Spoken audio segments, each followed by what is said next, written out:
咁啊！本身咧係一個好激動人心嘅一個讚歌嚟嘅，但係突然間變調，出現咗一個血腥嘅大段落。經文甚至係形容咧係斬咗佢個頭，放喺個碟上面。嗱，呢一種混亂、混沌、毫無秩序，其實正正就係馬可好想表達嘅嘢。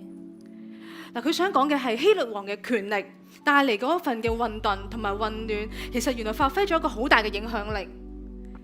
嗱，當門徒或者我哋作為讀者去到經歷或者見證住耶穌嘅能力，係咪醫好咗幾多人，趕咗幾多隻鬼，你傳咗幾多都好，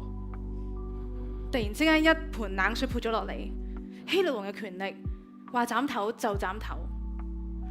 係因為約翰勸誡咗佢，話你唔好搞人老婆，係咪？搞佢自己兄弟嘅老婆，就係咁樣，上帝嘅僕人就可以喺一餐飯裏面，因為有一下取悅個女嘅名義啊，因為個女嘅一句說話，神嘅僕人就死咗。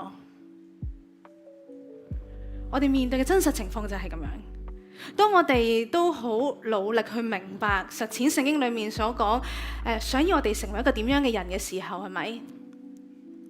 我哋同樣都面對呢個世界上面嘅文化、權力、思想，我哋嘅職場、我哋嘅家庭、我哋嘅夫妻關係，甚至我哋小組關係、子女關係裏面各樣所帶嚟俾我哋好大嘅影響。呢一切讓我哋混亂，讓我哋混沌，讓我哋失去咗個秩序。